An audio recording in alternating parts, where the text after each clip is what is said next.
Reading the Bible should be very exciting for all of us. Unfortunately, sometimes when we read, we only focus on what people said and did. This historical approach, which tries to extract information from the Bible, can be helpful, but if we only focus on this aspect of the Bible, we are missing the richer meaning and purpose of reading the Bible. For example, in today's gospel, if all we focus on is that Jesus healed a woman and then went on to bring back to life a young girl, we would only have scratched the surface of what we can learn from this passage. What we want to learn from the Bible is not just historical information of facts and data, but more importantly, how to find and apply life principles. When we read the Bible, we are not searching for information to fill our mind, but formation to fill our heart. We can apply this formation approach to every passage of the Bible. In fact, when we focus on these little gems, we are able to see more of how the application of what we read can actually sparkle different aspects of our life. For example, what we read today is rich, but there is a particular section that can give us a clear roadmap for our daily spiritual life.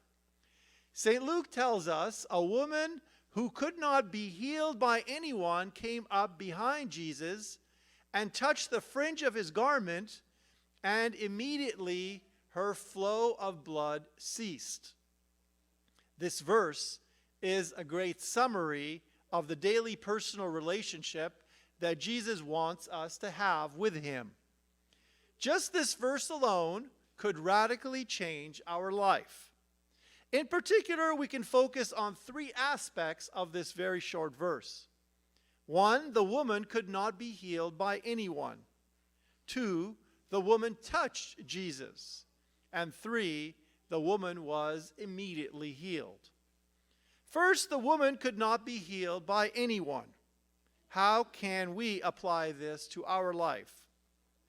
We know that our dreams, our desires, and our hopes sometimes overwhelm us. It is healthy to look for joy and happiness in every aspect of our life, but our expectations of life and of people sometimes leaves us very disappointed.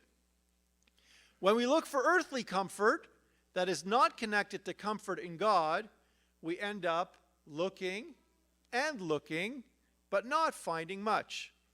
For example, those who have various alcohol, drug, gambling, or sexual addictions keep returning to their addictions and to what is destroying their life and their relationships, because what they hoped would bring them happiness actually keeps leading them to greater and greater deterioration.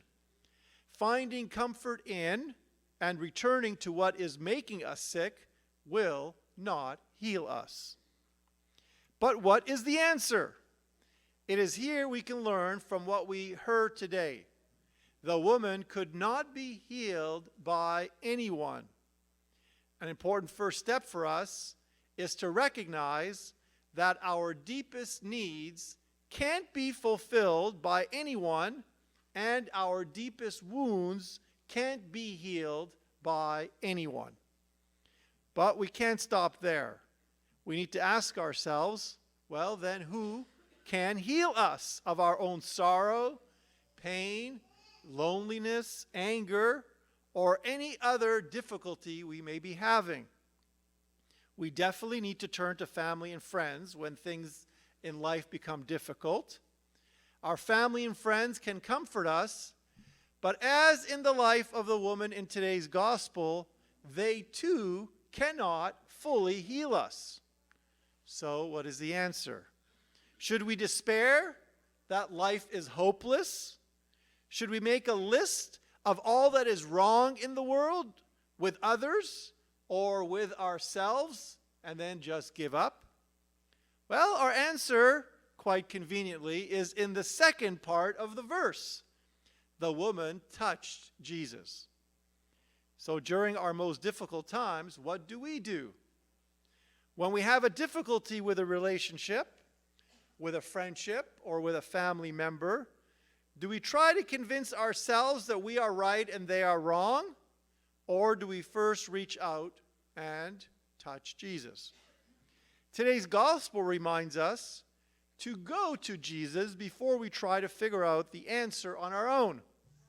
God has the answer that we very often don't even know exists.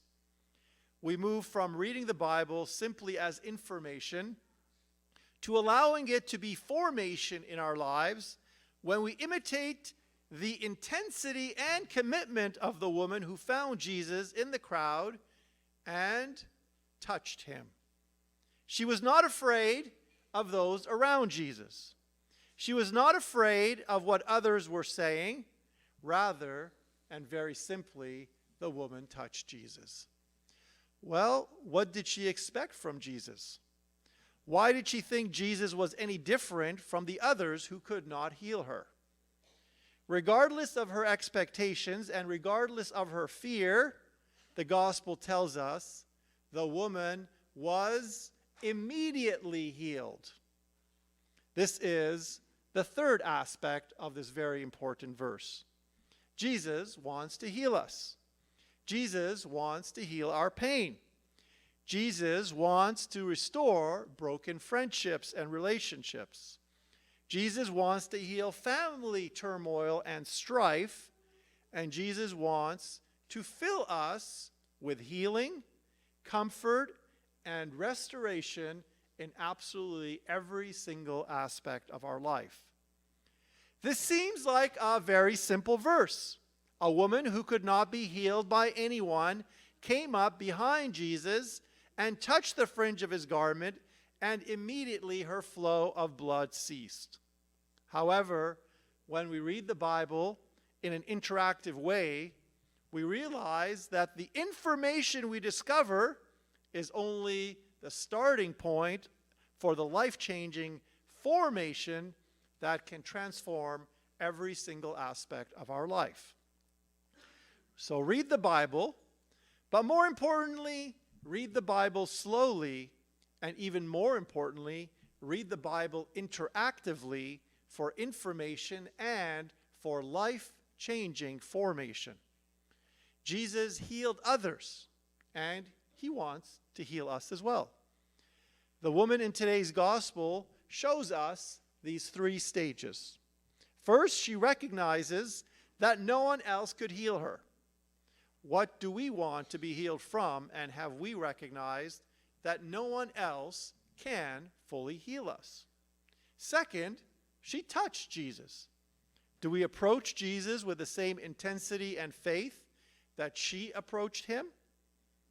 And third, she was immediately healed. When we imitate the faith of this woman, we will also experience immediate healing and joy in our lives. We can all find time to read the Bible. Our goal is not to finish it from cover to cover in one day, but to reflect on at least one verse and to dig for the rich treasure in that verse and how we can apply that treasure to our life. Even through one verse, God can transform our lives, because what Jesus did for others in the passages we read, he also wants to do for every single one of us today.